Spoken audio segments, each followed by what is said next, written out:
I'm Brandi. Kruse. Coming up today on unDivided, ahead of the Labor Day weekend, Washington State has the second highest gas prices in the nation, and we thought you'd like to know what your hard-earned money that you pay at the gas pump is being spent on. Plus, what the government gives, the government can take away. Be wary of bribes to keep the CCA intact, and gangs of migrants taking over apartment complexes and bus stops. Just another impact of open borders. That and more coming up today on unDivided. Remember, you can support our show for just $5 a month by signing up at undividedpod.com.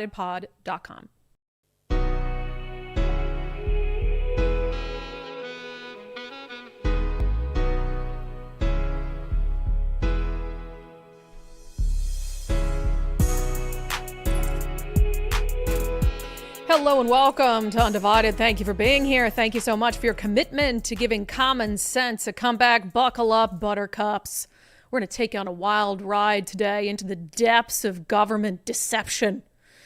I'll have to say though, Nicole, I started the show with a falsehood today. Oh no. The very first thing I said, I didn't even realize it. I started the show by saying Washington State has the second highest gas prices in the nation. It's third. Sorry. I didn't look at Hawaii. Washington State has the second highest gas prices in the continental United States, the third highest in the nation. California is at the highest, $4.62 on average. Oh no, Hawaii's $4.65, then California, then Washington State. Average in our state, $4.16 a gallon, but we know that there are many places. I just saw a billboard today that had, or a marquee that had gas prices at $5 a gallon. So that's not a surprise. You know, we're used to having some of the highest gas prices in the nation, and they have been much higher since the implementation of the Climate Commitment Act. We know that there are points where gas per gallon has gone up about 50 cents since the CCA began and since the climate carbon auctions began. But the question is, where is that money going? I think there are reasonable people who might be just fine paying more at the gas pump if it is actually genuinely going to help the environment and to help the climate and to fight all these issues that they care about. But the question is it? And is this money well spent? You'll remember, and we've talked about it, the CCA has brought in more money than our state government even dreamed that it would. I mean, if you ever hear our state government complaining about revenue, money, needing new taxes, they're absolutely lying to you. They're drowning in money. They're drowning in your money. And so they use a lot of it just to go to pet projects, pork, a lot of it to go to groups that are important constituencies of theirs that they want votes from, etc. And money from the Climate Commitment Act is no different. So as you're going out this weekend, and you're celebrating Labor Day, I hope you get to see some family and friends, but for your sake, I hope you don't have to travel too far because of the price of gas in Washington. But I wanted you to know, as you're standing there at the gas pump, and as the numbers are creeping up higher and you get that sinking feeling in your gut, thinking, oh my gosh, how am I going to pay for all this? How am I going to keep paying this high price at the pump? I want you to know the very critical thing that those cents and dollars are going to fund. According to the Washington State Department of Health, your money, your hard-earned money that you pay at the gas pump, is going to support environmental and climate justice initiatives across Washington State. Does it make you feel better, at least? To know that, hey, you might not be able to afford gas, or you might have to make some difficult budgetary decisions as a family to go out for the Labor Day weekend, but at least your hard-earned money is being used for environmental and climate justice. I don't know about you, Nicole. That makes me feel much better. You know what? I might go gas up right after the show today. I might go gas up right after the show. So the Washington State Department of Health put out a press release saying it has awarded more than $14 million of Climate Commitment Act funds to 41 community organizations and tribes with the central goal of supporting environmental and climate justice initiatives. So just a little bit from this press release. The Washington State Department of Health is awarding more than $14 million of Climate Commitment Act funds to 41 community organizations and tribes. Funds will focus on environmental justice and promote the health of communities disproportionately impacted by the harmful consequences of climate change. Get your woke word dice ready. Through the Climate Commitment Act, we are putting frontline communities at the heart of our climate justice initiatives. By funding projects that prioritize the voices and experiences within communities, we are addressing immediate environmental health impacts related to climate change while also building lasting relationships based on trust and mutual respect. So, okay, about $14 million. And again, remember, the Inslee administration doesn't want you to call this a tax, but that is what it is. It is a tax. It's a hidden gas tax that we're going to repeal in November, right? We're going to vote yes, pay less. But essentially, you have these polluters who have to buy carbon credits at an auction, and the cost of those directly correlates to the cost then at the gas pump. So you're paying them and they're paying the government. So it is a tax on you, right? So $14 million in this latest round of grants going to help with environmental justice initiatives. Let's take a look at a little bit of the breakdown here. So some of these grants are going to be doled out as part of something called the Climate and Health Adaptation Initiative Community Capacity Grant Program. Great. A couple of the organizations benefiting: African Community Housing and Development in South King County. Let's see, Latino Community Fund, Suquamish Tribe, Young Women Empowered. So those are a few of the groups benefiting. But the bulk of the money for this particular round of grants is going to about 33 community groups that are going to be awarded a total of $13.3 million. So 27 community organizations and 6 tribes are part of this. Let's see, just to read a few: Snoqualmie Tribe, Suquamish Indian Tribe, Samish Indian Tribe, Confederation of Tribes, African Community Housing Development, Asians for Collective Liberation, Duwamish River Cleanup Coalition, Empowering Latina Leadership and Action. Let's see, Latino Community Fund, Mother Africa, New American Alliance for Policy and Research, Puget Sound SAGE. Oh my gosh, the list goes on and on and on and on. Washington State Coalition of African Community Leaders, etc. And of course, the Washington State Department of Health had to make sure that all these community groups know exactly where that money is coming from. I mean, they're not going to say it's coming from us. It is coming from us. It's coming from the money, the increased costs at the gas pump. But remember, they're trying to convince people to keep the Climate Commitment Act. So as they dole out these grants, they want people to know that these 2 programs are supported with funding from the Climate Commitment Act. The CCA supports Washington's climate action efforts by putting cap and invest dollars to work, reducing climate pollution, creating jobs, and improving public health. So here's the thing. So they give these groups $14 or odd million collected on the backs of low income and middle income Washingtonians for climate justice and environmental justice. So I'm sure these groups are happy, right? It's about 45 groups in total that benefit from this round of funding. But remember, what the government gives you, the government can take away. And here's what's going to happen next. The government, the Washington State Department of Health in this case, doles out millions of dollars to these BIPOC, mostly organizations and tribes. Here's what's going to happen in less than a month. And you can mark my words. The Department of Health is going to come back and say, well, you know, if voters repeal the CCA, either we can't make good on these grants or we're not going to be able to give out these grants in the future.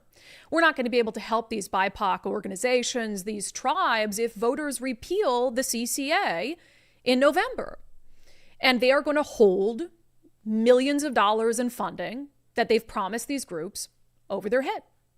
And they're going to try to bribe them, coerce them, blackmail them into rallying their people to vote no on the initiative to repeal the CCA to keep it. Because, oh my gosh, we got millions of dollars from the government, guys. We can't give that up. So we need to make sure that people vote no on the effort to repeal. And how do I know that that's going to happen? How am I so confident that in a matter of a month, the government will then hold these grants over the head of these BIPOC organizations and of these tribes? Well, because Washington state government has been doing that increasingly so in the lead up to November when Initiative 2117 is on the ballot to repeal the CCA. Just as an example, there was a story in the Kitsap Sun that might have seemed kind of innocuous if people had read it. So in Bremerton, they're working on the Warren Avenue Bridge. And this is a really important project to the people in Bremerton. But this is a headline a couple days ago from the Kitsap Sun. Bremerton's Warren Avenue Bridge will cost city more after WashDOT decision to withdraw. So that's interesting. So they're in the middle of this important bridge project and WashDOT says it's going to withdraw from the project. Can you even do that? Let me read the first couple paragraphs to you. The Warren Avenue Bridge project has hit another speed bump in the design process, but this time it could drag the project to a screeching halt. Budget constraints due to the possible repeal of the Climate Commitment Act in November forced the Bremerton City Council to adapt the multimodal project design, to readapt the multimodal project design in April to basically change it. They felt like they had to downgrade it. They had some walkways. They changed, the size of the walkways, et cetera, et cetera, et cetera. And they say it's due to the possible repeal of the Climate Commitment Act. It goes on to say, now the structural design for the bridge is in jeopardy after the Washington State Department of Transportation told the city of Bremerton it would no longer be able to hold up its end of their partnership agreement to provide for that design, which the city would pay $245,000. So this is really interesting. So if you're a reader of the Kitsap Sun, you're thinking, oh my gosh, we have this bridge project that the community is really excited about and pedestrian walkways along the bridge. And now because of the possible repeal of the Climate Commitment Act, we already had to redesign it so it would cost less. And now the State Department of Transportation is saying, hey, we can't fulfill the obligation that we made to you in monies to be able to finish this bridge. Now, I sent that to a couple people in Olympia thinking it sounded really odd to me. It sounded odd to me that in making budgets, in the past, that lawmakers would have said, or that cities would say, because we might repeal the CCA, we're going to downgrade this project or take it away. It seems like they would wait to see what actually happens with the CCA. So that didn't necessarily ring true to me. But then we looked at the website for this particular project. There's a section for frequently asked questions. How is this project funded? It says, in 2019, the city received a $1.5 million Washington State grant to design the project, intended to cover preliminary engineering and permitting for pedestrian and bicycle safety improvements, plus design of improvements on Warren Avenue to the south and north of the bridge. It says construction funding of $25 million was then secured through the Moving Ahead Washington funding package, which is something that's completely different than the Climate Commitment Act. The two of those things have nothing to do with one another. So here's what happened here, and Nicole had a conversation with the city of Bremerton pointing that out. You're saying that, Climate Commitment Act money had to do with sort of maybe downgrading this project, and now the state of Washington isn't going to fund it, but the funding for it, per your own frequently asked questions website, says it was funded through Moving Ahead Washington. Essentially what the city of Bremerton said, and in the background of all of this project has been a huge debacle. This project has gone over in terms of planning and design time. And so there are many problems with this project that have nothing at all to do with the Climate Commitment Act that have put funding in jeopardy. But it's fascinating to me that one of the first things that this Kitsap Sun article says is budget constraints due to the possible repeal of the Climate Commitment Act in November forced the Bremerton City Council to adapt their project. And here's what that says to me. That says to me that they had a project and it didn't go very well, it wasn't managed very well, and that maybe there was some additional money that they had hoped for, but the government told them, well, the CCA might be repealed. So if you want this project, well, then you're going to have to make sure that the CCA isn't repealed. Nicole, do you want to characterize your conversation with them? Yeah, that's pretty much it. It was originally planned one way. It was originally had a plan. And then people came back and said, well, no, we want this and we want this, like the pedestrian lane and something to do with the bike lane, whatever. So they wanted to expand it. So it was all funded this way and they wanted to expand it. So then they went and said, hey, can you help us with this expanded plan? We're adding to the plan. It's going to cost more money. And they're like, sure, you can have CCA money, right? Yeah. And so then they're like, but if it gets repealed, then you don't get that money. Yeah. So, and that's according to the conversation with the city of Bremerton. Right. So Bremerton said, oh, thank goodness we're going to have this money. We're going to go ahead with the plans that everybody here wants. Yep. Only if we get the money from the CCA Act as extra money. So it's not a part of the original funding and the original plan. It just got added to because everybody decided they wanted more. Yep. And then they told them they could have the money if it doesn't get repealed. So again, what the government gives you, the government can take away. And the government has been using CCA funds to bribe people, to extort people, to blackmail people. In this case, the city of Bremerton and the people of Bremerton really want this bridge to look a certain way. Oh, we can give you CCA money, but man, if voters repeal the CCA, then I guess you're just SOL. Another good example of this when it comes to what the government gives, the government can take away, and also these efforts to fearmonger people out of repealing the CCA. You remember State Senator Mark Elias? He was saying all of these bridge maintenance, would all these critical projects wouldn't happen, basically, if you repealed the CCA. And I just have to remind you of this because it reminds me of the Bremerton Bridge project. Senator Elias was on Twitter saying that bridge maintenance would be canceled if Initiative 2117 passes.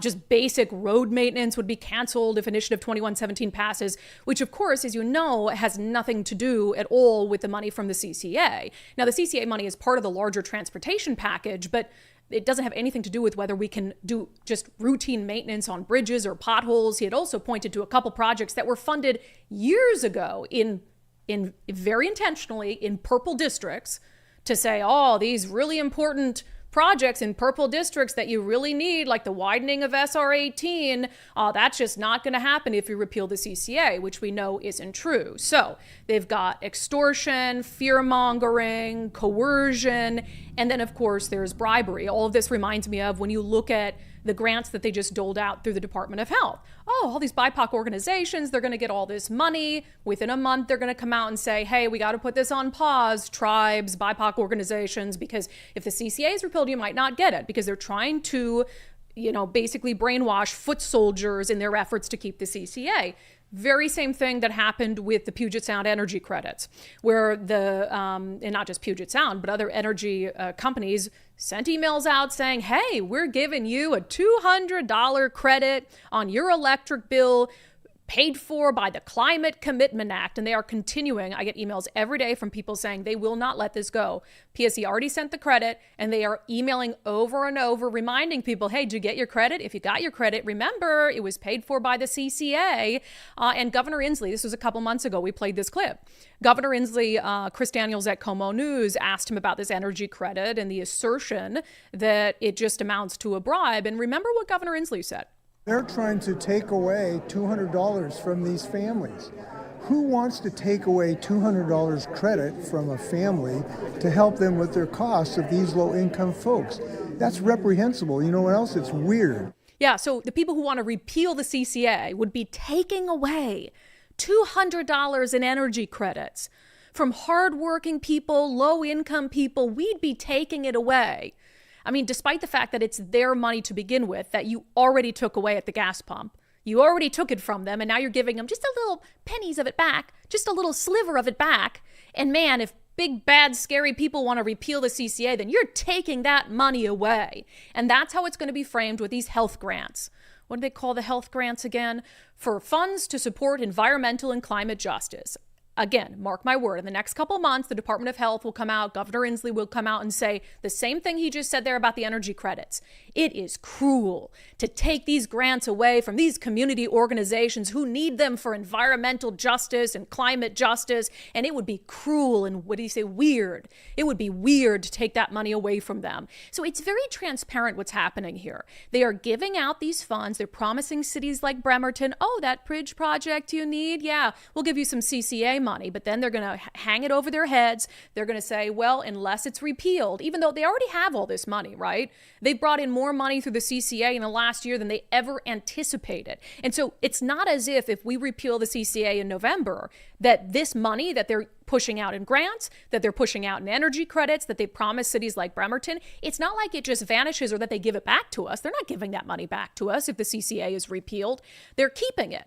So they have the money to make good on these things, but they still want to use it as leverage. They want to use it as a bribe, and they want to use it to scare people into voting no on Initiative 2117 in November. And it's our task not to fall for it and not to let our friends and our family members fall for it. So again, when you're filling up your gas tank this weekend, when you're at the pump and you're paying some of the highest gas prices in the nation, and you're watching the number tick up, $50, $60, $70, $80 plus, I want you to stand there and I want you to remember that that money, your hard-earned money, is going to pay for environmental and climate justice initiatives. And yell that out to everyone. And yell Say, that vote out yes. to everyone. Vote Pay less. yes, pay less. Vote yes, pay And less. send us video. Absolutely insane. So I've got some more stuff I want to talk about on the CCA because you're not going to hear it anywhere else on the news. It's absolutely insane to watch some of the stories happening and being pushed out there in the news media. I have an example of one of them next. First, if you're in the market to sell your home, please check out our friend Wes Jones at sellwithwes.com. Sellwithwes.com. We have several undivided viewers and listeners who used Wes when they went to sell their home and were very happy with the results, including Sharona Rhodes. So Sharona and her husband went to sell their house. They knew they needed to make some cosmetic upgrades, but it's like, gosh, do we want to put that money in? Are we going to get it back when we go to sell? Well, Wes Jones came in. He was so confident with his plan. He fronted them $10,000 for repairs and upgrades at the front end. And they just had to hope and pray and believe and trust in him that they would get that money back when the house sold. And they did. It was a little scary, but he sent us weekly, I think, reports on how home sales were going in our area. So we knew we were on the right track. And so, my husband and I are not big on debt. Good. But, we had to be in debt to get the things done that we needed done. So it was just a lot of praying, like, Lord, just please let this happen. And then trusting that Wes knew exactly what he was talking about. And he would come through in the end, which he did.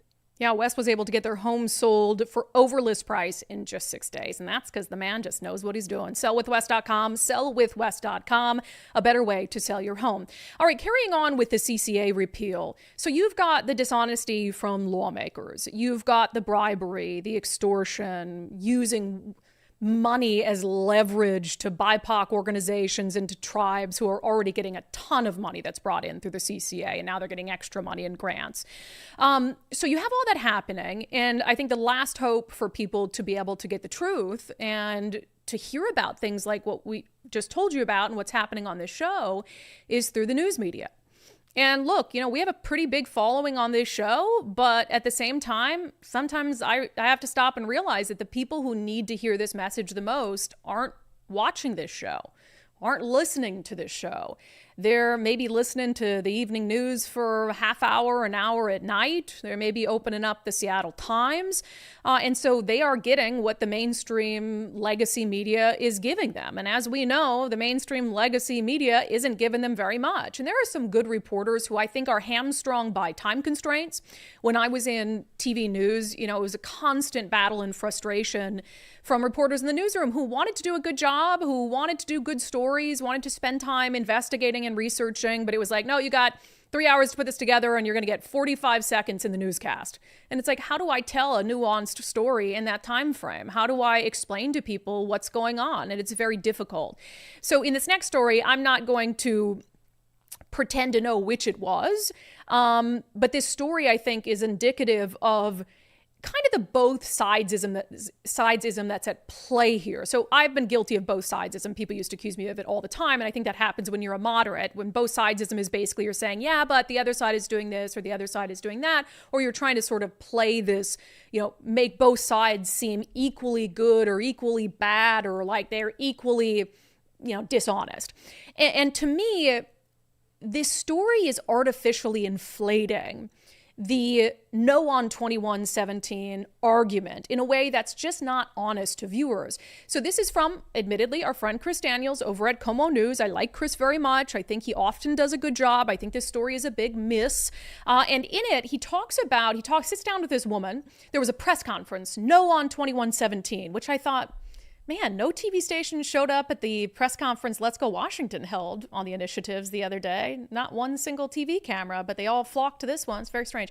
So there was a press conference, no on 2117, and Chris Daniels sat down with a woman who spoke at the press conference, and she talks about why she is opposed to repealing the CCA.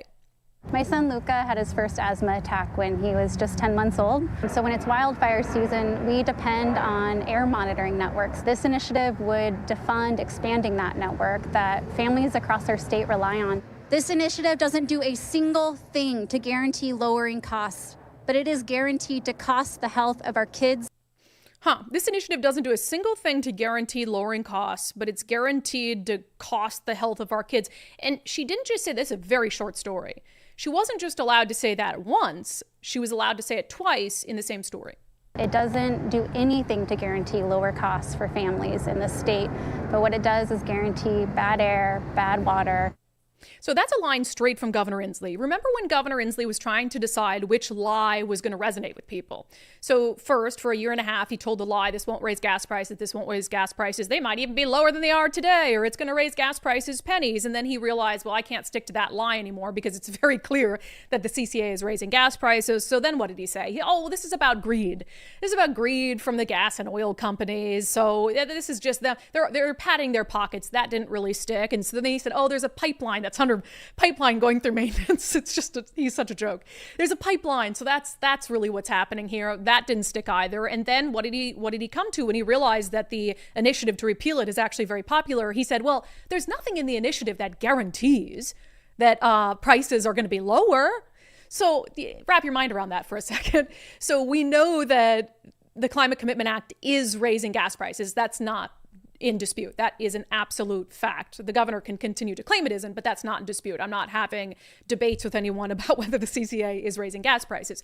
It absolutely is. So we know for a fact that the CCA is raising gas prices, but you're saying, oh, well, if you get rid of the CCA, there's no guarantee to lower them. Well, there's a pretty good chance. There's a pretty good chance that if you get rid of a program that is directly resulting in increasing gas prices, that gas prices are going to go down. But here's the thing, and can you play that second cut again for me, Nicole? It doesn't do anything to guarantee lower costs for families in the state, but what it does is guarantee bad air, bad water. So what it does, so we've already said the first one's ridiculous. The first thing she says doesn't guarantee, it's for sure we lied about, it raising costs, but it doesn't guarantee it's going to lower it. So that's just ridiculous. But that second one, but it would guarantee, if we repeal it, guaranteed that we're going to hurt air quality and we're going to hurt water quality. Here's the thing, and this is what bums me out hard about this story, is there is a very easy clip that disproves everything that she's saying there. The whole basis for this story was, if you repeal the CCA, maybe gas will come down, maybe not, but for sure it'll hurt the environment, right? For sure it'll hurt air quality and water quality, except just a couple weeks ago, the proponents and opponents of Initiative 2117 sat in front of the Seattle Times editorial board, and it was recorded on camera and it was broadcast by TVW. The opponents of repealing the CCA were asked by the Seattle Times editorial board how they were tracking the actual environmental benefits of the CCA. And here's what they said. How are you tracking it? You preserve some forest land that captures carbon. People replace their gas furnaces with heat pumps. How are you keeping track of those kind of things? Yeah, we don't have a system yet that sort of tallies up all of the CO2 reductions from every investment that we make. Some of the investments are, we've invested in stronger air quality monitoring networks throughout the state. There's not going to be a direct greenhouse gas benefit from having more accurate information about what air quality is in South Tacoma, but it is something that our, elected members of the legislature think is important. We don't have a system. That's State Representative Joe Fitzgibbon admitting, a Democrat who wants to keep the CCA. We don't have a system. So we're all paying money hand over fist for the CCA at the gas pump, at the grocery store. And they're saying, and this woman is given airtime on Como News to say not once but twice, that if we get rid of the CCA, guaranteed it will hurt air quality and water quality. We guarantee it. Except the opponents of repealing the CCA had to say openly just a couple weeks ago that they're actually not tracking any of this. They don't have a system to be able to track whether the CCA is doing a damn thing to help the environment. And not only that, they admit that a lot of the money is going to things that actually aren't meant to directly help the environment. Like you've got air quality monitors. Okay, so basically you're spending millions of dollars on air quality monitors that aren't improving the quality of the air. It's just telling people that the air is bad. Yeah, when I step outside during the fire season, I kind of know the air is bad. Like, do I need to spend millions of dollars for the government to tell me that? And wouldn't that millions of dollars, if the goal is to improve air quality, wouldn't it be better spent on improving air quality as opposed to just having a monitor that tells me when air quality is good and bad? Hell, can't we get that? Don't we get that on our iPhones? We get it on our iPhones. We do. You can look on your iPhones. And that woman who spoke again, she says her husband or her son has asthma. I feel terrible for her. My sister almost died from an asthma attack last year. I have a nephew who had to be air flighted to a children's hospital because he was having an asthma attack. Asthma attacks are no joke. But again, that doesn't give her carte blanche because she has a sad story about her son to lie to, it's on Como News, tens of thousands of viewers, saying if we repeal the CCA, what, like your son is not going to be okay? No, you have an air quality monitor on your phone. The government doesn't need to spend millions of dollars to put one in when they say the CCA is about making the environment better. It's like that doesn't make anything better. I don't understand it. But again, if we can just, I just have to underscore this back to back. Nicole, can you play the second cut again of this woman's claim, again, completely unchallenged on Como News? It doesn't do anything to guarantee lower costs for families in the state, but what it does is guarantee bad air, bad water. Guarantees bad air, bad water, and now what the Democratic Representative Joe Fitzgibbon had to admit to the Seattle Times. How are you tracking it? You know, I mean, you preserve some forest land that captures carbon. People replace their gas furnaces with heat pumps. How are you keeping track of those kind of things? Yeah, we don't have like a system yet that sort of tallies up all of the CO2 reductions from every investment that we make. Some of the investments are, we've invested in stronger air quality monitoring networks throughout the state. There's not going to be a direct greenhouse gas benefit from having more accurate information about what air quality is in South Tacoma, but it is something that our, elected members of the legislature think is important. Yeah, like we don't have a system yet.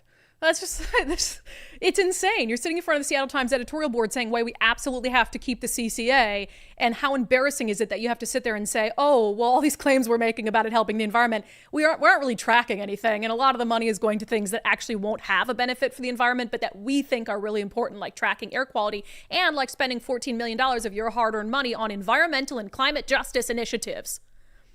It's wild to me why anyone at this point could be convinced to keep the CCA. It's wild to me how anyone at this point wouldn't see or wouldn't be offended by the level of deceit, dishonesty, bribery, coercion, etc. going into this. And whenever you have that much from the government, whenever you have, where's my tinfoil hat? Whenever you have that much deceit, dishonesty, lies, bribery from the government, you know it has to do with money. You know it comes down to money. It comes down to them padding their own pockets. Governor Inslee being done in the governor's office, Senator Reuven Carlisle, helping to push the CCA through. Now he's working as an environmental company. Governor Inslee, I guarantee it, he'll have a 7-figure paycheck when he gets out of being the climate governor that'll be in the climate sector. It has to do with the money that they give their allies and their cronies. It's the climate industrial complex. We know that's the case. Take my tinfoil hat back off. But it just has to be. Because again, they have to sit there and admit, well, we're spending all this money, more money than we ever dreamed would come in through the CCA, but we're not actually tracking whether it helps the environment because we know that it's probably not going to have any measurable impact on the environment, and that we're actually going to give the money to a bunch of people for environmental and climate justice programs and air quality monitoring. So at least we know if the air quality is good. We're not going to change it, but at least we'll know. It's wild stuff. I just hope there are people out there who wake up and put their foot down and say, hey, I love the climate. I love the earth. I want to protect the earth and the environment and fight climate change, but I'm not going to be pressured into doing it based on a basket full of lies. So, all right. I want to talk quickly about another media story. This one was interesting. So I put out a list, this is maybe last month or something, 15 questions Bob Ferguson should answer before Election Day. And then I did an addendum and added another 3 questions. And a lot of them focusing on just lies and dishonesty from Bob Ferguson and things he's said in the past or not said in the past, and comparing them to things he said on the campaign trail for governor. And his campaign has already told us that it will not respond to our questions or requests for clarification or comment because I support Dave Reichert, which is kind of odd because, as I pointed out, so are you not going to speak to any media outlet or editorial board that endorses someone other than you? because that would become a problem, right? But I digress. So I put the questions out there for the media to ask. And this was maybe even more than a month ago. It was probably like a month and a half ago or something. And it was because, as I said then, I've never seen in 15 years covering politics in this state a more dishonest campaign, a more deceitful campaign, a campaign where a candidate has reinvented themselves to this extent. Running ads saying that he's the public safety candidate, that he's going to do all these things to keep cops here. And he might say things that factually, how do you disprove that, right? How do you disprove if someone's saying, I'm going to, hire X amount of new officers? Because it's just like sort of a dream or a goal he has. But in the news media, it's your responsibility to help people see things clearly and with nuance. And when you have a candidate who has never spoken out against police defunding, never spoken out about some of the anti-police policies pushed by his own party, and done all these things, it adds up in a way that shows that, he's not really being honest when he says his top priority is public safety or he supports law enforcement. So fact checks don't always have to be black and white. Doesn't always have to be true or false. But, there's fact checks where like, well, that's kind of misleading, or his record doesn't back that up. So it's really the media's job. So I got to stop saying I'm shocked by things that disappoint me. I was not shocked. I was disappointed when one of the very first fact checks I've seen from local media of this entire campaign was a fact check of Dave Reichert. It was just like, somebody put me down. It's like I couldn't handle it. So it was from KXLY, and of course Bob Ferguson used it on his campaign site and made a little graphic out of it saying, Dave Reichert, fact check, the ad is misleading, and had a logo in there from KXLY. Bob said, 4 News Now fact check Dave Reichert's deceptive ad. Their conclusion, the ad is misleading, and it had to do with a claim Dave Reichert made about how Bob Ferguson has handled the sexually violent predator issue, which we've discussed on the show. And basically Dave Reichert blaming Bob Ferguson for the quiet release of sexually violent predators from McNeil Island. The KXLY fact check that called it misleading said Bob Ferguson's office did not release a sexually violent predator from McNeil Island. An Island County judge ordered the release when the state said it could no longer prove the man fit the criteria of a sexually violent predator. The state made that decision based on a doctor's evaluation. The doctor who previously said the man fit the criteria said he no longer did. And Bob Ferguson goes on to say, Congressman Reichert, Washingtonians don't want your dishonest D.C. politics. You know that I work to send sexually violent predators to McNeil Island after their prison sentences are over. So I saw that and admittedly lost my mind on social media and said something to the effect of, I've never seen the media so in the pocket of a political candidate in my entire career, which I absolutely stand by. So a couple things here. The KXLY news director is someone I like very much, who is wonderful. And so, I should have just sent her a message like, what the hell is this? But then she sent me a message and is like, come on, man, basically. And I kind of felt bad, but I don't feel bad for calling it out, but I should have sent her a message. But that aside, I like the KXL news director. She's a very nice woman. But it does not, in my frustration isn't necessarily with the fact that KXLY wants to fact check something Dave Reichert said and wants to provide context. And actually the context they provide is accurate. I'll get to it more in a moment. But the issue is that we have gone months now with Bob Ferguson running dishonest ads on TV, with him tweeting something dishonest multiple times a week, so much so that I literally released an open letter to the media saying, here's 15 questions and things Bob Ferguson has been dishonest on if you care to do your jobs. So all of that, all of those lies and deceit, and the very first fact check I see of either Dave Reichert or Bob Ferguson is Dave Reichert. And I'm just thinking, you've got to be kidding me. Like, anybody? It's selective fact checking. There's a million things that Bob Ferguson has done over the past few months that now he just gets a free pass for. Oh, well, the primary's behind us, so now let's start fact checking. And let's start with Dave Reichert. It's crazy to me. And what I'll also say is, because the Seattle Times did that whole, we could pull this up. This is all based on the Seattle Times reporting the headline, Wall can find hundreds for sexual violence, then it quietly began releasing them. So I had a problem with this article too, because the Seattle Times does this whole expose, talks about how, all these sexually violent predators have been sent back into communities from civil commitment on McNeil Island. It's been happening at a pretty rapid pace. People don't really know about it. And they said 1 in 4 go on to commit a new crime. 1 in 7 go on to commit a serious violent offense. And nowhere in the article did they mention Bob Ferguson by name. saying that, hey, Bob Ferguson, his office, the Attorney General's office by law, is tasked with getting these people civilly committed after their prison sentences and then trying to keep them civilly committed if they pose a continued danger to the community. So the reason it was disappointing to me that the Seattle Times didn't mention Bob Ferguson by name is we had pulled up, when this story first came out, several tweets in the last month where Bob Ferguson is bragging about all the work his office does and he does personally to keep sexually violent predators on McNeil Island, saying, I protect consumers and prosecute criminals and sex predators. I've kept close to 100 of the most violent sex predators out of our communities. Sexually violent predators that my legal team is keeping detained. I've stopped the government from sending them back into our community, whatever it is. So this has been a key thing he's been bragging about. I keep predators on McNeil Island away from people. And based on the Seattle Times reporting, we know that that's half the story at best. It's half the story at best. The truth is, if you wanted to fact check this, and I think so, that's also the thing that bothers me, right? Is KXLY is fact checking Dave Reichert calling Bob Ferguson out. Fine.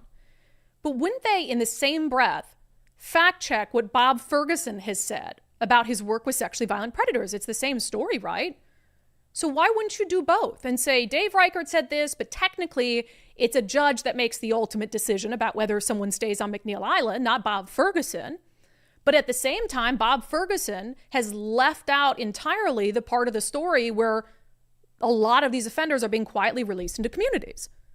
Is that really so hard? I guess I don't understand why that's so hard. And I'm all for calling Dave Reichert out if he puts out an ad that's deceptive, and we will do that.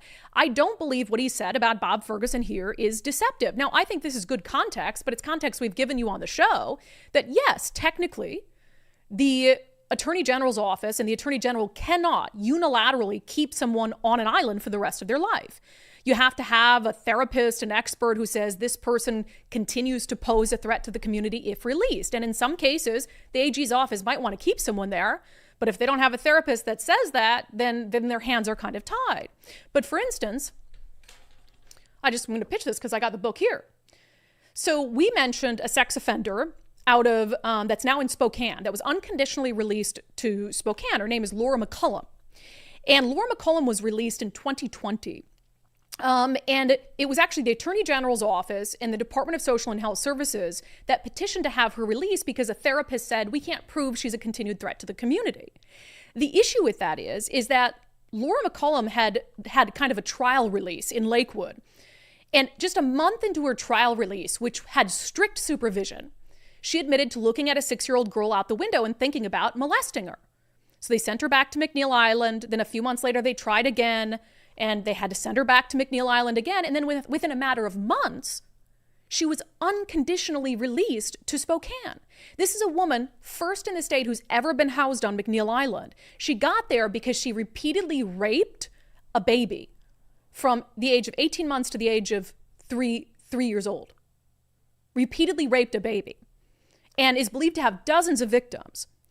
So in that instance, yes, a therapist said, even after she had a month out and immediately looked at a 6-year-old girl and thought about molesting her, therapist saying, well, she actually showed progress because she didn't get sexually aroused. She just thought about molesting a 6-year-old.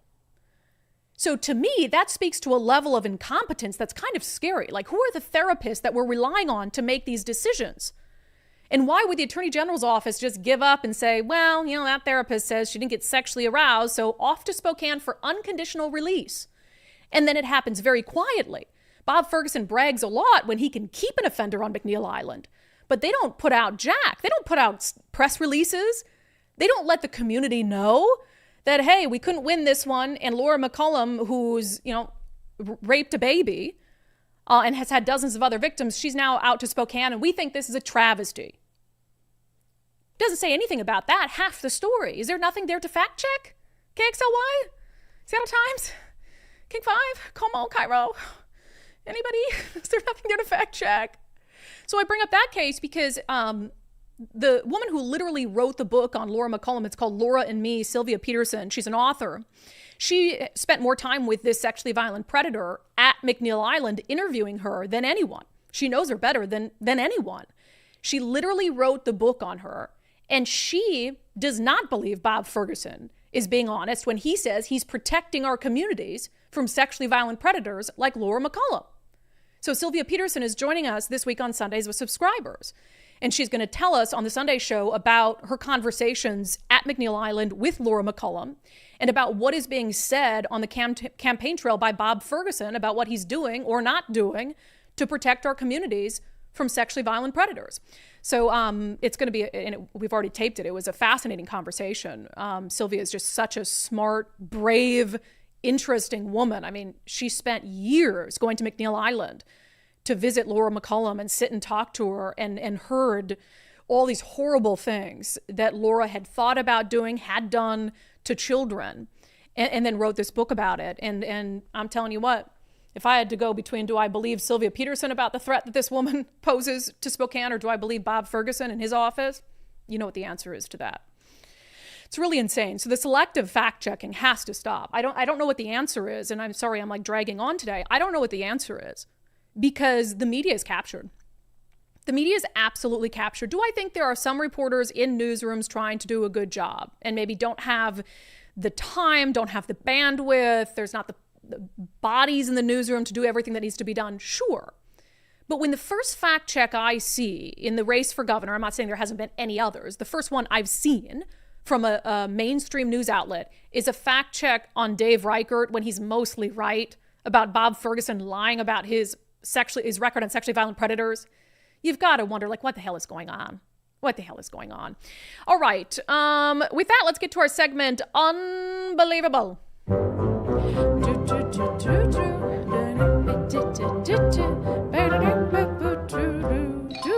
This one, okay, I got to try really hard not to laugh because it's not funny. It's not funny, but I was just crying at this news report earlier. So I'm going to really, I gotta breathe. I'm not gonna laugh. Okay, so we know that there are a lot of consequences from the border crisis, right? Some of them much worse than others. I mean, certainly we don't know who's coming into our country.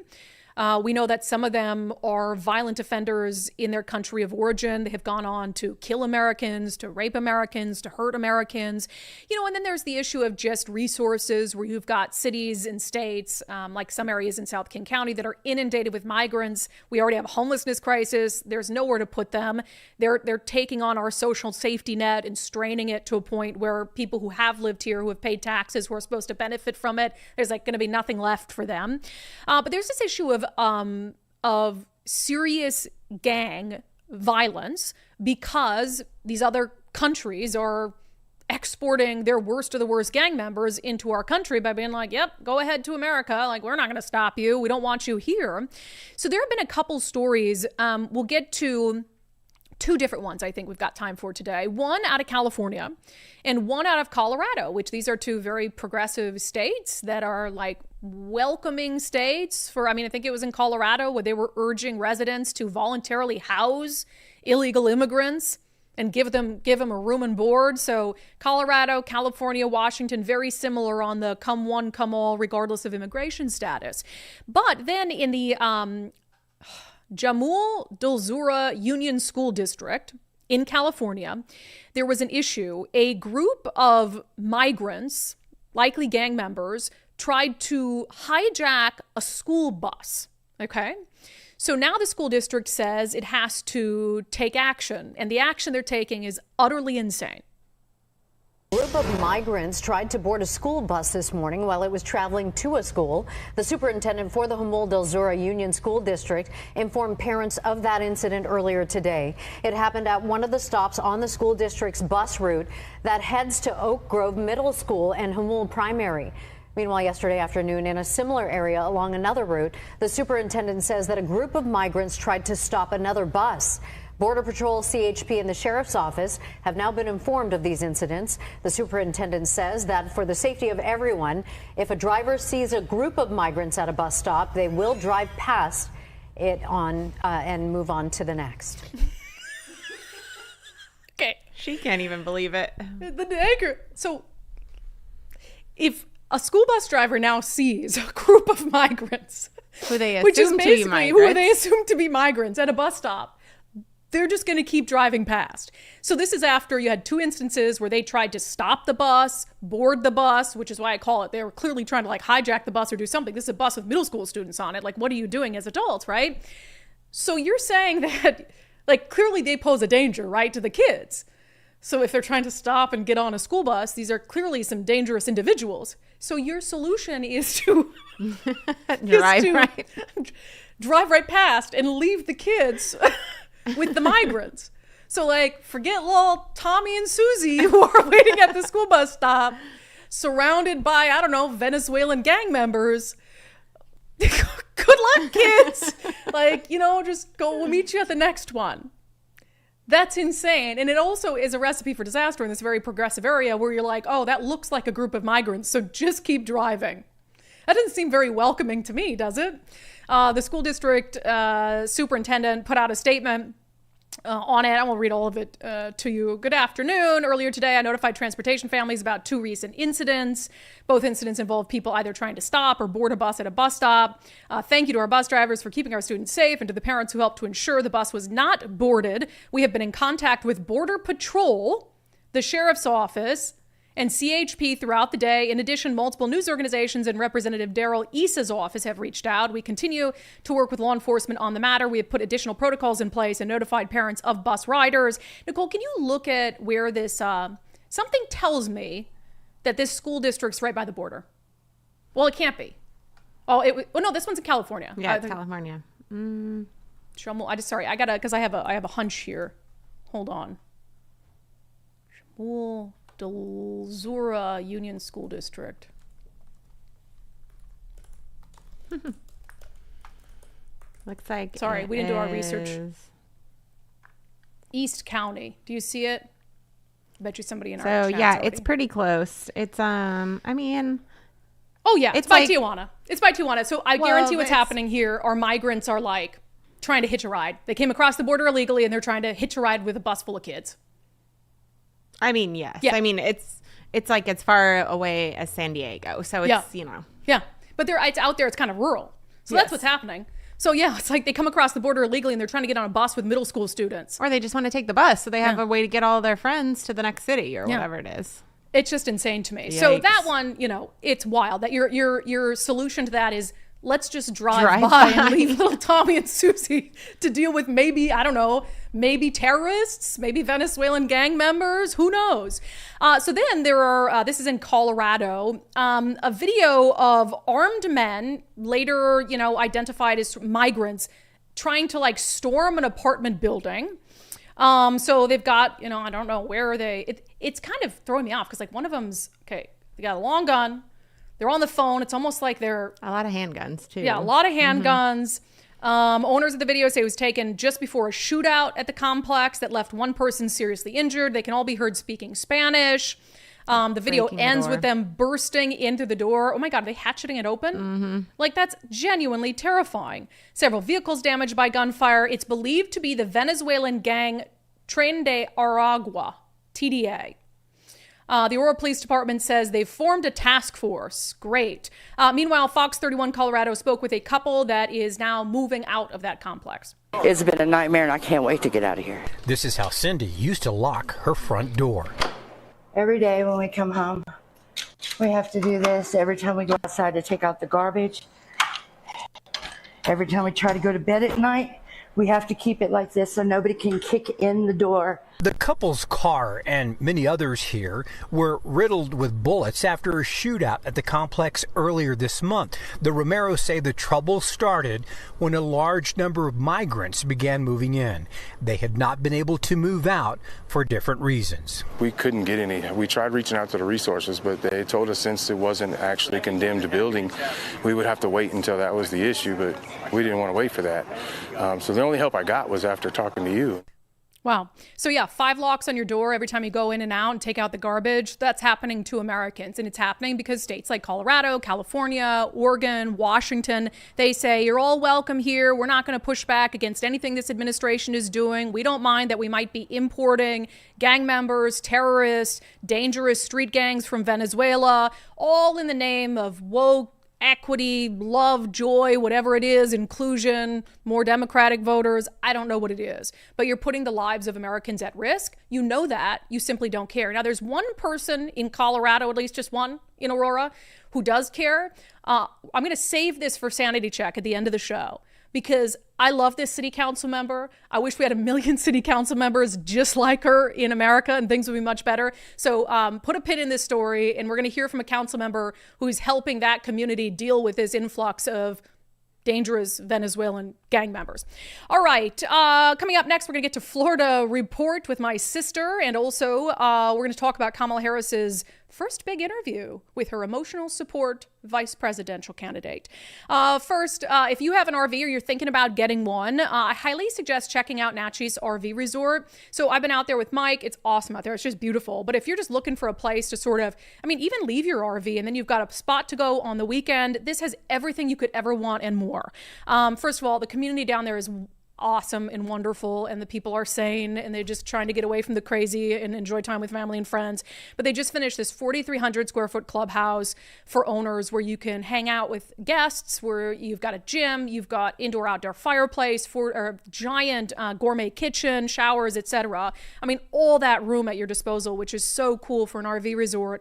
They've got a doggy play area, they've got a playground for kids, they've got pickleball courts, and there's so many outdoor activities really close by. After all, they get 300 days of sunshine out there every single year. So if you're just looking for maybe a weekend spot, or you're retired and you want to be RVing and out there, this is a great spot to be year round. So NatchezRVResort.com, NatchezRVResort.com. They have extra large RV lots right now starting at just $79,900. All right, it is Thursday. Before we talk about the big interview on CNN tonight with Kamala Harris, and Tim Walz, held by Dana Bash, I wanted to get to our segment, Florida Report. It's not even controversial anymore. People know in Florida their freedoms are going to be respected. Miranda, welcome back. Hello. Thanks for having me. Every Thursday, I just think maybe this is the week she quits because she doesn't want to see her sister so much. No, I'm just kidding. Once a week we can handle. I'd love to see you more, honestly. I know. It's been a lot. It's been a while since I've seen you in person, so. I know, and our whole family's getting together in Minnesota this weekend, except you. You had with concert tickets?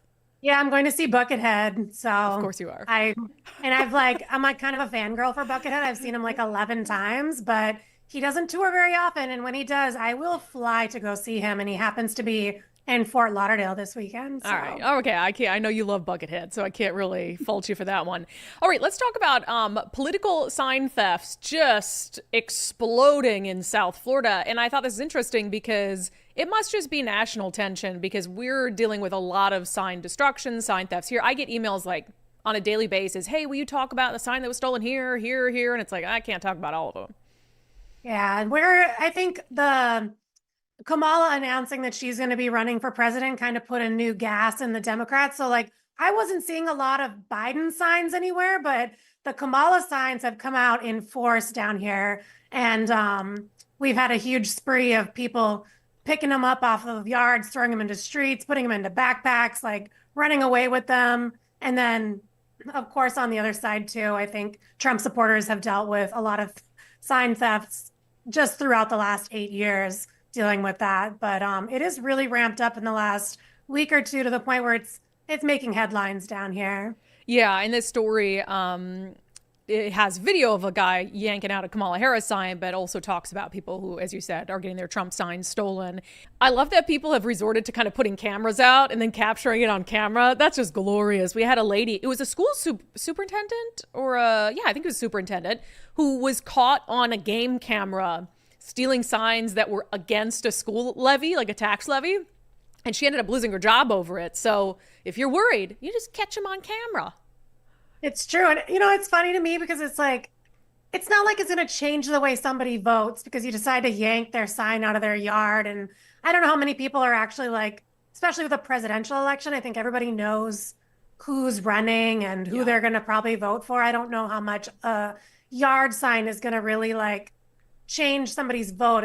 All that has to be just petty petty nonsense. Petty, childish, like people, oh my God, my safe space is violated by you having this Trump sign in your yard. All right, a couple follow-ups on two previous stories we talked about. So we discussed how the state tourism website in Florida all of a sudden took down, it had a page dedicated to like LGBTQ travel. Like the page still existed, but it wasn't kind of listed on the site, so they made it like impossible to find. And now the state tourism CEO for Visit Florida is explaining why they did that. Yeah, he basically made a very short statement just to kind of like, I guess he has to say something so that people are, stop asking so many questions, because obviously he's been faced with a lot of like, asking him to take accountability and give him a reason. But he basically just says, Visit Florida is taxpayer funded and they have to align their content with the state. I think that statement can be translated in a couple different ways. If it's taxpayer funded, maybe they're trying to get more funding by doing that. Or maybe they're trying to make a point that the state is not LGBTQ friendly, which I don't really understand that personally, but I guess perception is reality. So yeah, and that's kind of how I read that. I'll just read, it's just really short, so I'll just read it in full. The Visit Florida CEO said, it's fairly simple. Visit Florida is a taxpayer-funded organization, and as such, Visit Florida, our marketing strategy, our materials, and our content must align with the state.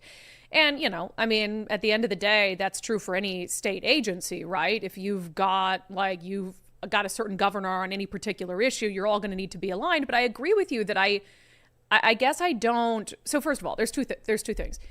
I don't think that Florida is anti-LGBTQ, like in the slightest. I've been there. I just don't feel that way. I think that that's a little bit absurd.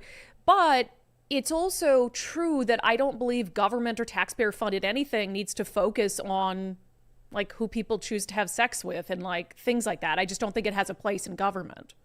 Yeah, and I agree with you. I think that's something that I don't know. I guess I have such a hard time forming an opinion on it, because I do go back and forth sometimes depending on the topic and how it's being like portrayed in media and through politics. But you're right, when it comes to like travel and vacationing and stuff like that, I think that, I wouldn't not travel somewhere because the state's website didn't have information on,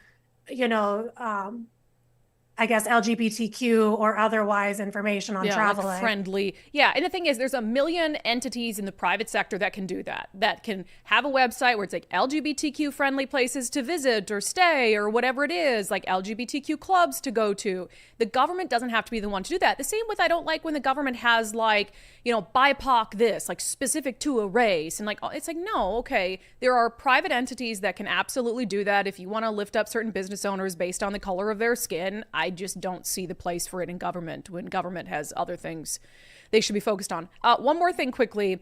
We discussed how there was this backlash from environmentalists about efforts to, I don't know, I would call it like build up certain like tourist activities in state parks. So like put in a couple pickleball courts and a golf course.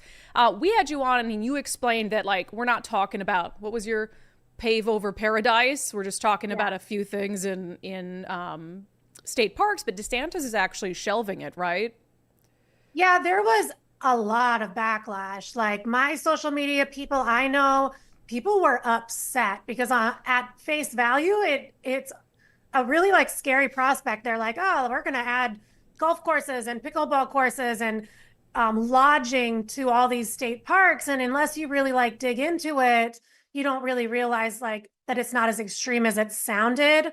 But that didn't stop people from really like going out, showing up at these parks, protesting, getting petitions signed by thousands of people in just a matter of a week, to the point where DeSantis basically made a statement saying he's going to put this on the back burner, shelve it till next year. So I guess it's basically just going to give people an opportunity to voice their opinion on the matter so that the Department of Environmental Protections can take that a little bit more into consideration when they move forward with their Great Outdoors initiative to try to revamp some of the state parks so that people can enjoy them better and differently. Yeah, and I mean, at the end of the day, it sounds like they have a messaging problem, and that's an issue. It's like we deal with that here. Like, you want to shove things down people's throats. I mean, they do it with like homeless complexes. Like, we're going to build one here, and it's like you didn't even ask anybody, and then they have a messaging problem, and you do have to sell it to people. And so yeah, I get that. And so he needs to put it on the back burner. Think about, okay, what are their concerns? Can we address them? Are their concerns valid, or are they built off of misinformation or a misunderstanding of what we're trying to do? So yeah, do it together. Try to figure out a path forward. And if at the end of the day the people don't want it, then I guess the people don't want it. It was for them anyway, right? It was so they could have a place to stay and pickleball courts and all this. So if they don't want that, then next time they visit a state park and wonder why they can't find lodging or anything else to do, then he can just be like, well, you guys said you didn't want it. So, all right, Miranda, good stuff. Thank you so much. You're very welcome. Have a good weekend.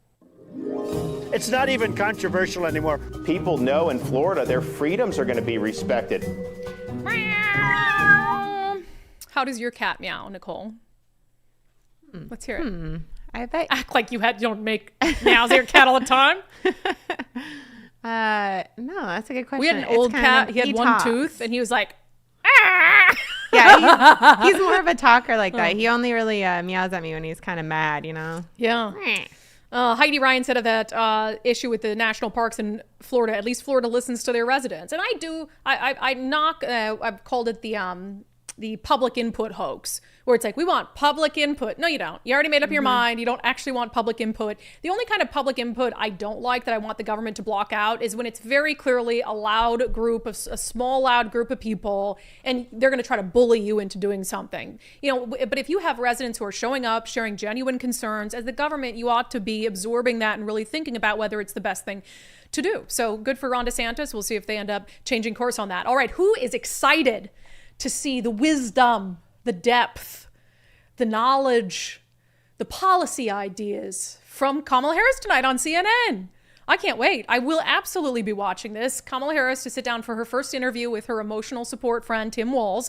People were saying online, well, it's a tradition going back 20 years to have presidential candidates sit down and do interviews with their vice presidential candidates. And that's true. They do it all the time. Donald Trump did one with J.D. Vance. But that's not the only thing they've done. They'd never done that as their first interview ever as a presidential candidate with someone else. Like, if she had done multiple interviews by herself with news entities where she was fielding unscripted questions, and then she decided to do one with Tim Walz, I don't think that there would be any criticism of that. Anyway, one of the key things, and I'm curious to hear from you guys what you want to hear Dana Bash ask them about tonight. One of the key things I'm listening for is how she's going to explain away the economy for the last 3.5 years, the economic outcomes with her, plans now. I mean, they've been saying Bidenomics has just been like God's blessing on the planet for the last 3.5 years. And now she's admitting that prices are higher. She's going to do all these things. So we thought the perfect person to tell us what he hopes comes out of the interview tonight is our friend Zach Abraham with Bulwark Capital. Zach Abraham, welcome back to Undivided. Great to be back. Thanks for having me. Yeah, I wanted to do something a little different today. We just talked about how Kamala Harris's first interview, with her sidekick Tim Walz, is going to be airing tonight. So I don't know what Dana Bash is going to ask. I'm sure it's already been taped, et cetera, et cetera. But from the economy is the big issue, right? She's got to convince people that the last 3.5 years while she's been vice president, doesn't mean anything and everything's just fine. So if you're Dana Bash, right, what questions would you ask Kamala Harris about the economy? Okay, so are you saying if Zach Abraham stood in for Dana Bash? Yes, not if you were Dana Bash. If you stood in, if you got to conduct the interview, what questions about the economy would you want to ask Kamala Harris? Yeah, because if I was Dana Bash, I'd ask her what her dog's name was, what her favorite snack is. Yeah. And, why she's such an inspiration. Yeah.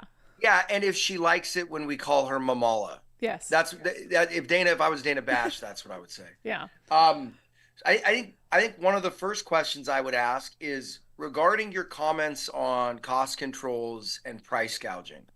Have you spent time looking at the pernicious historical impacts of cost controls, i.e. the USSR, Cuba, places like that? Yeah. And then I would also ask her, when we're referring to price gouging, how is that possible in an industry that averages 1.5% profit margins? So I'd probably start off there, and I would probably approach it much in that way, because I would really want to I would really be interested in hearing her responses. Not trying to be gotcha. Well, those are both very logistic journalistic questions. Yeah, I mean, like what? So hey, we don't want things to cost more. Why haven't we tried cost controls before? What is the downside? How much time have you guys spent looking into the potential pernicious aspects of doing that? And how have you come to the conclusion that the benefits outweigh the costs?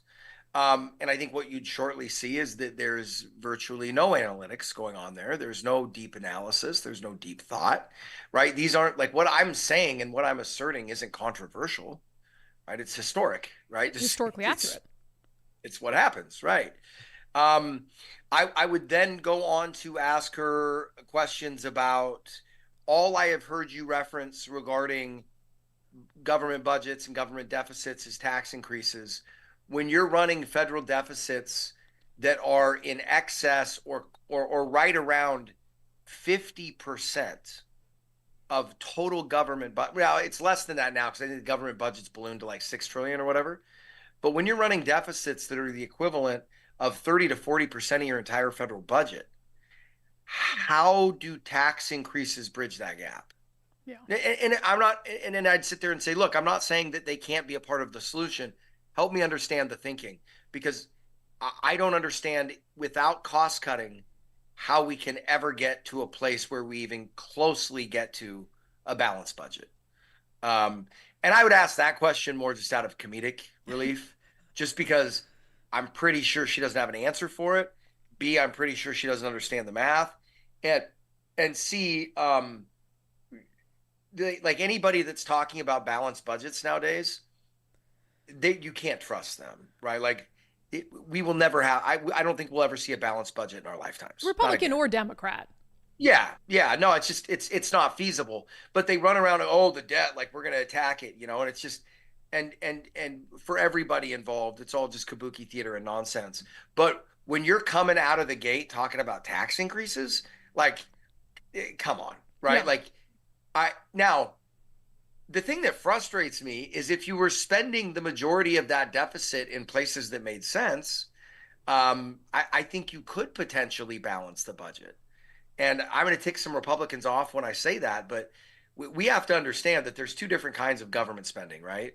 There's infrastructure spending. I mean, for instance, think about the amount of money that the government spent building the Hoover Dam. That thing has paid for itself hundreds of times over, right? So, but not all, but the types of spending they're doing, spending in foreign military engagements, social spending, that's the equivalent of lighting money on fire. Yeah, you're not going to get any of that back. No. As a matter of fact, you're gonna engender more hatred for America around the globe. It's got a negative dividend yield. Yeah, I like all the questions you had, except there's one problem. Your first question, you use the word pernicious, and that's a non-starter because she ain't gonna know what that means. No, but it might induce a cackle. That's true. Right? And that's a nervous laugh. A nervous laugh. Yeah, I'm going for a cackle. So like I would grade a joke. I would grade the quality of a joke in that conversation on a cackle scale, right? Was that a 2 cackle, 3 cackler? I can't make fun of her about that because if you've ever heard me laugh like no holds bar, I've got quite a cackle too. Although I'm not trying to be the president, but I have an unpleasant laugh. I've heard you laugh pretty good before, and I didn't look over my shoulder to see if the Wicked Witch of the West was coming. Oh, Zach, the show's called Undivided. Well, we want to unite the sides. I just don't see as Kamala Harris as being one of the two parts that we want to be united with. No. And let me actually, last question, I want to flip things around. If you're Kamala Harris in this first CNN interview and you're trying to gaslight the American people into believing that like you weren't part of Bidenomics, you weren't part of the economic challenges and the inflation, how would you do it? Could you do it? Yeah, I would immediately start out by talking about how much respect and appreciation I have for Biden and his ilk and the older crowd. But, a lot of the things that I wanted to address just weren't allowed to filter through or work their way to the top. And this is a wonderful opportunity I've got here to bring this next generation of thinking to the fore. And that's no knock on the people that have come before me. I'm standing on the shoulders of giants, but we need to push ahead. It's a brave new world, and we've got to approach things with new ideas and new thoughts. And Holy smokes. that's why I'm here. Wow, that was pretty good, Zach. You got to insert the word bold in there somewhere. Yeah. But that was good. And sensitive, bold. I got to work on some of the vernacular. Yeah, in an equitable way. Got to make sure that we grow the economy in an equitable way, because equality and equity are big things. And I love the assumptions built into that, right? Which is because the vice president and the president are the ones that build the economy. Yeah. Okay. Right. Yeah. Well, Biden says the economy is built by the middle class, which I actually tend to agree with, but I'm not sure that he's doing much to help the middle class. So I would say it's built by the middle class. Now it's built on the middle class. You know what? That's a much better way of putting it.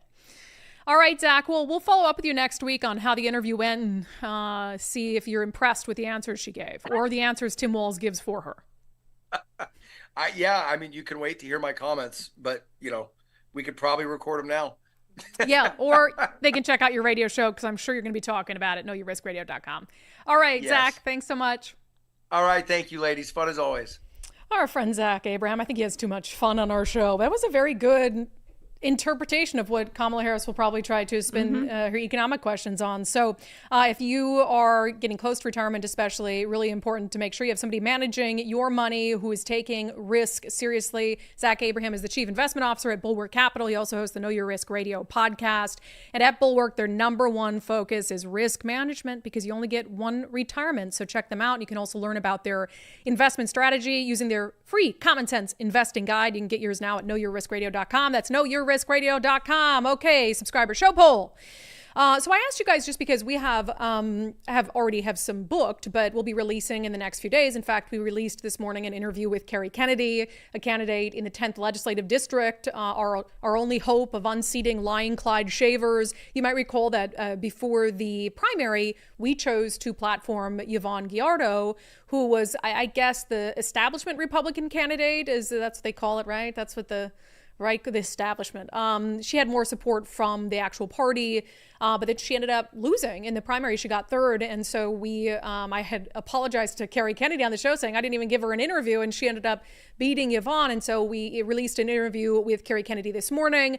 Coming up on Saturday, we will have an interview dropping with candidate for the 8th Congressional District, Carmen Goers. But I wanted to ask you guys, of races we have not done interviews with candidates in yet, which would you like us to prioritize? Office of Superintendent of Public Instruction, Secretary of State, 3rd Congressional District, which is down there in Southwest Washington, or just more legislative races. A lot of you are saying you want to hear from the candidates for Office of Superintendent of Public Instruction. Not a surprise there. People are very concerned about the quality of education in our state, about some of the political and social indoctrination happening in classrooms. And I do know, Nicole, do we have both of them? Not both yet. Not Chris yet? Not Chris McDonald. Yet. He's come in before. I know we're hard on him, but I have full faith that that's the one thing I've given him credit for is he's willing to talk to a variety of have they said no? No, they have not said gotcha. no. Yeah, no, we'll see. But we do have David Olson, whose book to come on. So we will get to interviews, hopefully, with both of the candidates in that. A lot of people also want to hear from the Secretary of State candidates. Sally says OSPI. I don't have kids in school anymore, but we need to get rid of Rakedahl and get back to the basics. He's failing our kids. But according to the Seattle Times, it's okay to fail our kids because they said he's failing our kids, but they still endorsed him. So they hope he does better this time. They hope he does better in his next 4 years after 8 years. Wow, wishful thinking. Let's see. Lynn says first OSPI, second Secretary of State, 3 more legislative races. Let me see here. Yeah, a lot of people saying OSPI. Honestly, I don't care. Y says, I don't care about the current superintendent, but I would love to learn more about the other candidate on policy and the commitment to our children's education and health and parental rights. I would also like to know Lieutenant Governor too. I don't know what they really do. I don't hear about that position much. Yeah, and I think that's the issue with Chris. We've had him on before, and it's like for people, they kind of know what they're getting from him. So if he decides not to come on, that's fine. I think hearing from a candidate that you haven't heard a lot from, like David Olson, might be more instructive anyway.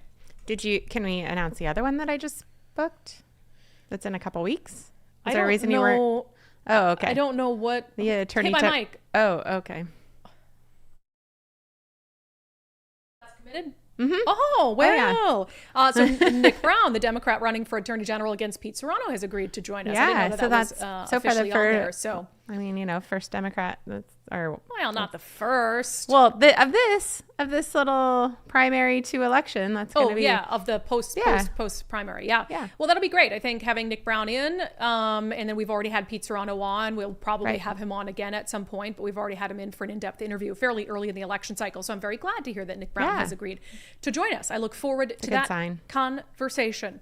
All right, questions and comments. My Cup of Tea 101 says, is this normal city procedure to plan building on money that may or may not be given? I hope not. I would say probably.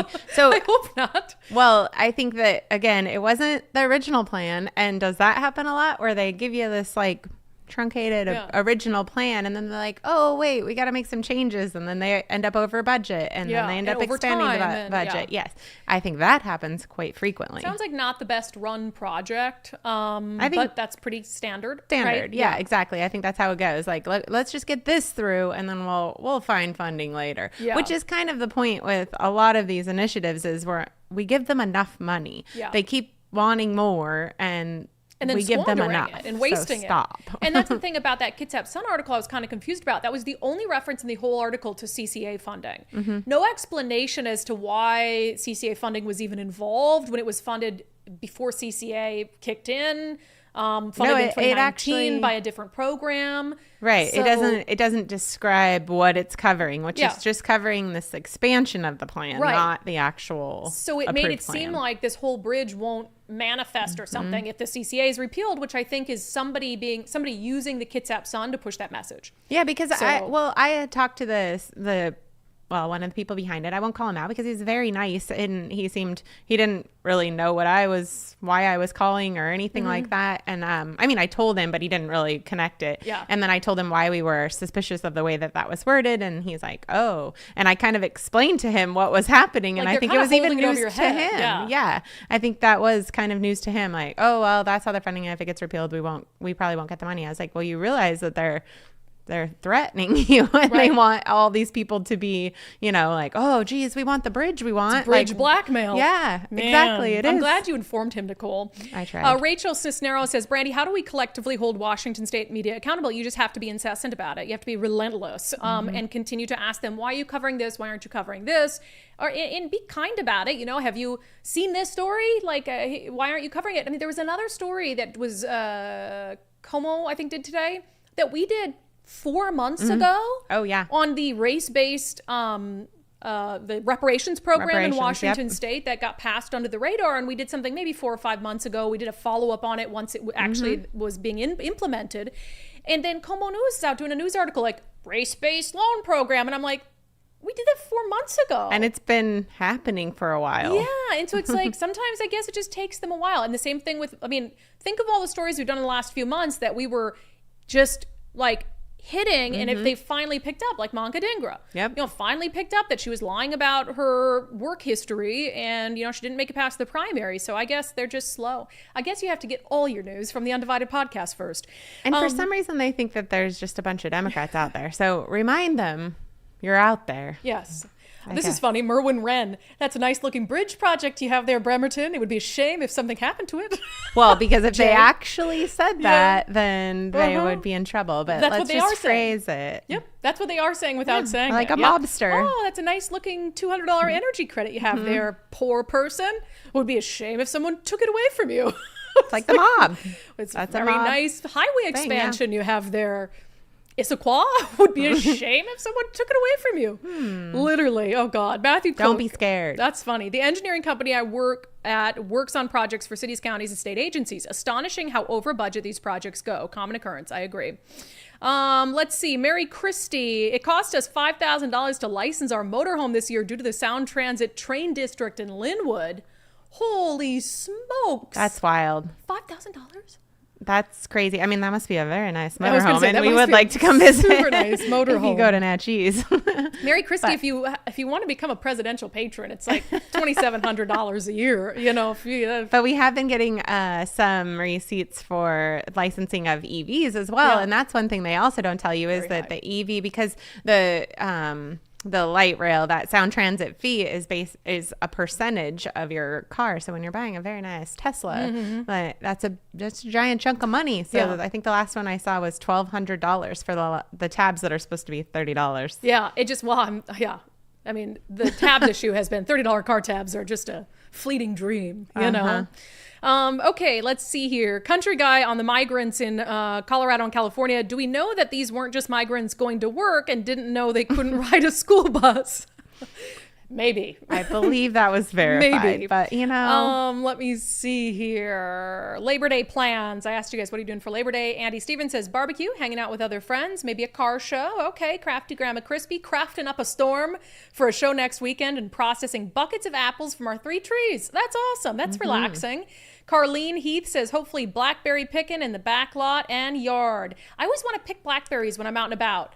But for some reason, I mean, I can, right? If it's just not in somebody's yard, They're right? like weeds. People pay their goats to come eat them. I guess I'm always worried like a squirrel peed on it or something. Yeah, I have.